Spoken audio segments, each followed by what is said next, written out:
Assalamu alaikum dear students. I am Dr. Mohammad Mazharul Islam, Associate Professor of Community Medicine, Bashundhara Ad-din Medical College.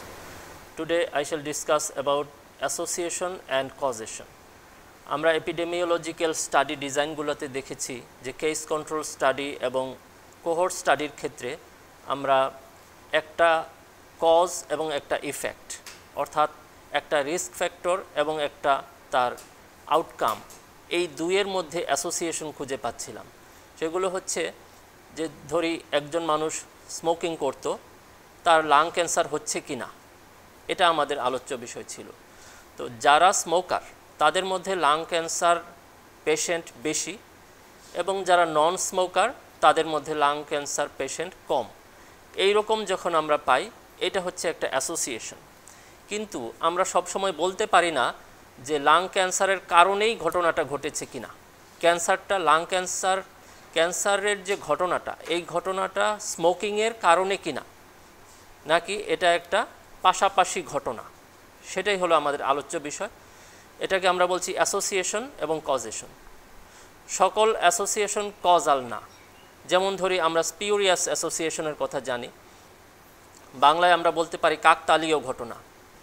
একটা কাক যখন উড়ে এসে একটা তালের উপর বসলো, তালটা পাকা ছিল, বসার পরপরই তালটা নিচে পড়ে গেল।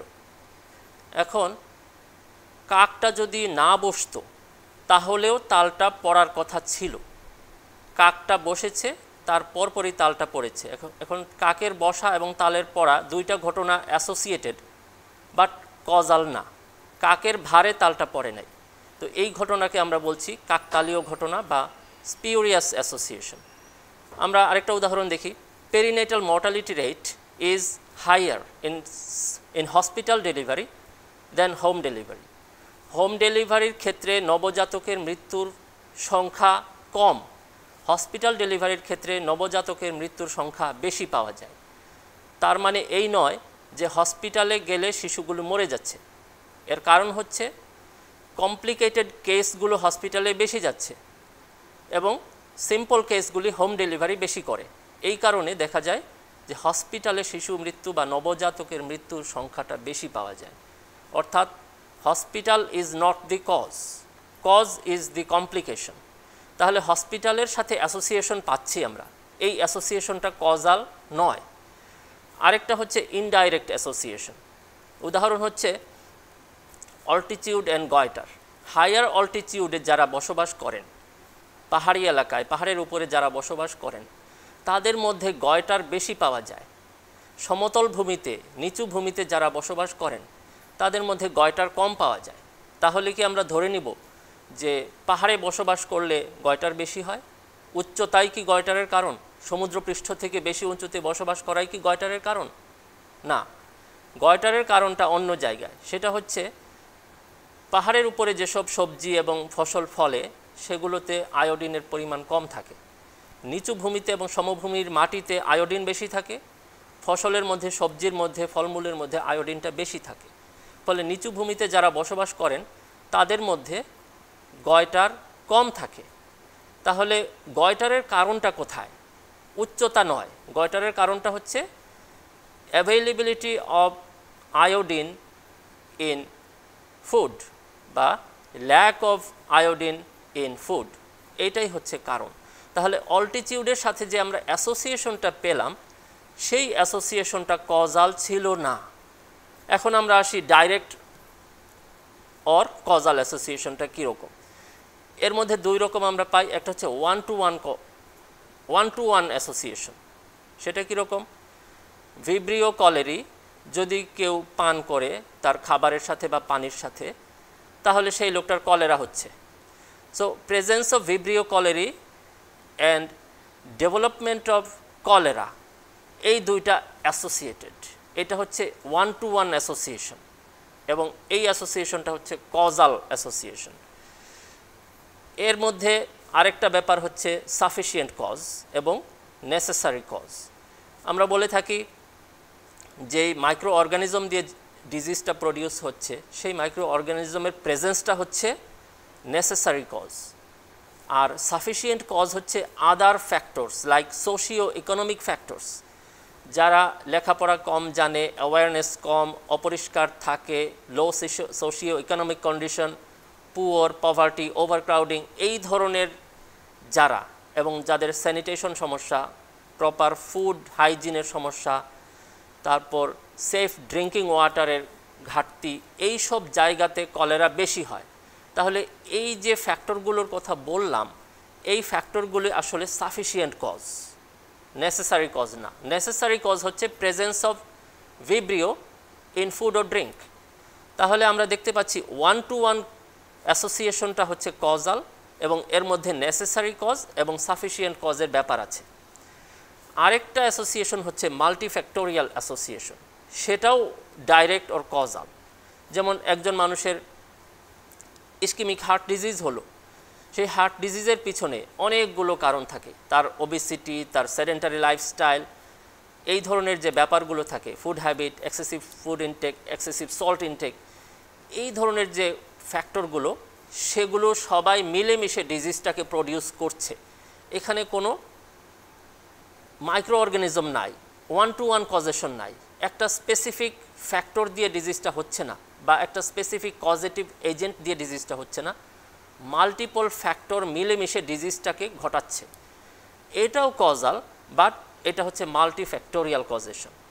তাহলে আমরা ডাইরেক্ট অর কজাল অ্যাসোসিয়েশন দুইভাবে পাচ্ছি, একটা হচ্ছে 1-to-1 কজেশন, আর একটা হচ্ছে মাল্টিফ্যাক্টোরিয়াল কজেশন।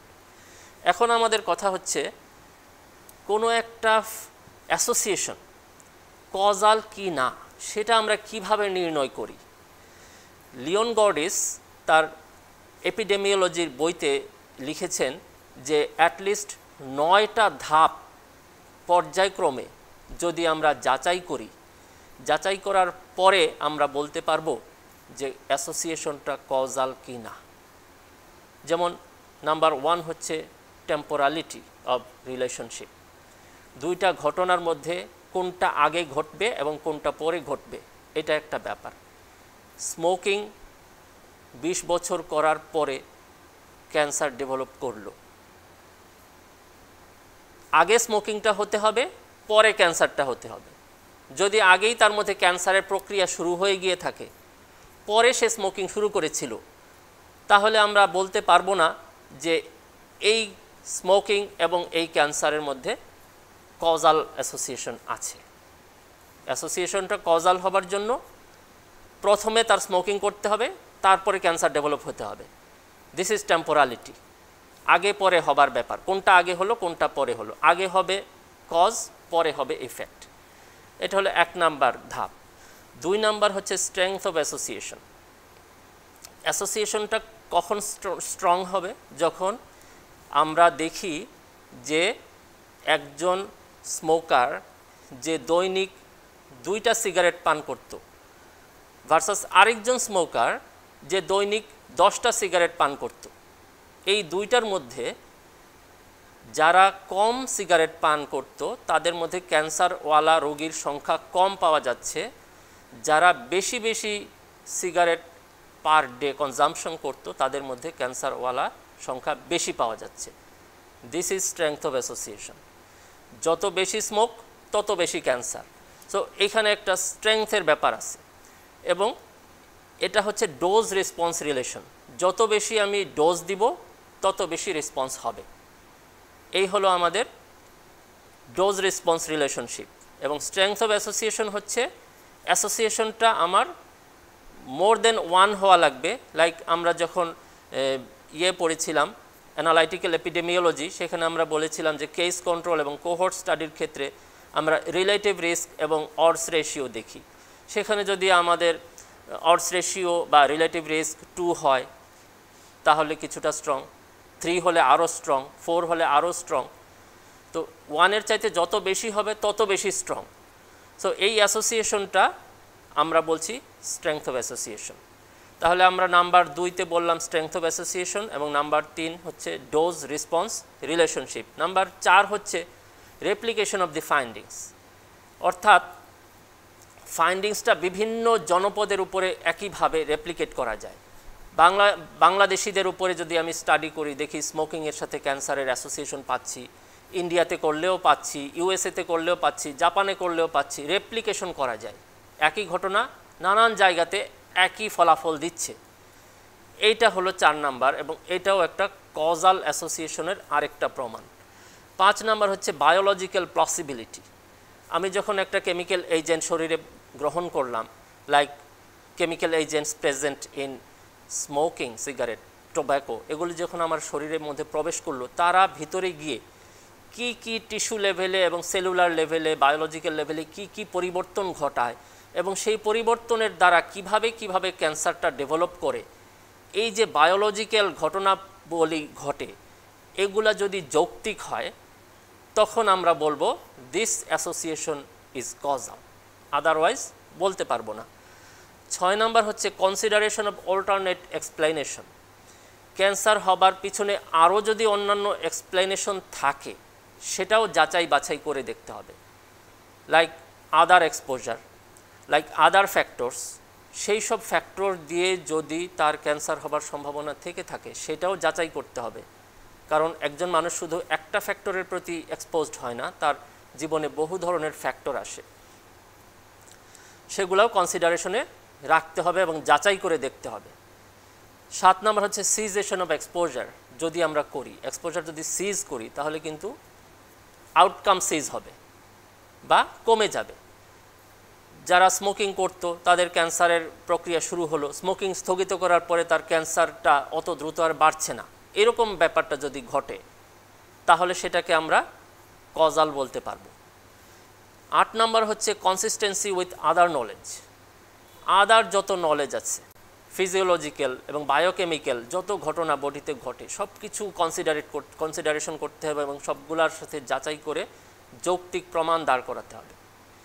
এবং 9 নাম্বার হচ্ছে স্পেসিফিসিটি অফ দি অ্যাসোসিয়েশন। আমার এই এক্সপোজার এবং এই আউটকাম দুইটার মধ্যে স্পেসিফিক রিলেশনশিপ থাকতে হবে, যে এই এক্সপোজারটা দিলে এই আউটকামটা ঘটে, অন্য একটা এক্সপোজার দিলে সেম আউটকামটা ঘটে না। এইরকম যদি হয় তখন আমরা বলতে পারি যে হ্যাঁ এটা কজাল। তাহলে আমরা দেখলাম যে 9টা ধাপ আছে, এই 9টা ধাপগুলি আমার পর্যায়ক্রমে যাচাই করে দেখতে হবে এবং এই ধাপগুলাতে যদি উত্তীর্ণ হয় অ্যাসোসিয়েশনটা, তখন আমরা সেই অ্যাসোসিয়েশনকে কজাল অ্যাসোসিয়েশন রূপে গণ্য করতে পারি। Otherwise association may be non causal, সেটা ইনডাইরেক্ট হতে পারে, সেটা স্পিউরিয়াস হতে পারে। সেই জন্য আমরা কজাল অ্যাসোসিয়েশন বলার পূর্বে এই 9টা ধাপ পার করে আসব, আদারওয়াইজ আমরা বলতে পারবো না। সুতরাং আমরা যখন কেস কন্ট্রোল এবং কোহর্ট স্টাডিতে অডস রেশিও এবং রিলেটিভ রিস্ক বেশি বেশি পাই, তার অর্থ এই নয় যে that association is causal, that may not be causal. এই পর্যন্তই আজকের লেকচার। সবাইকে ধন্যবাদ। আসসালামু আলাইকুম।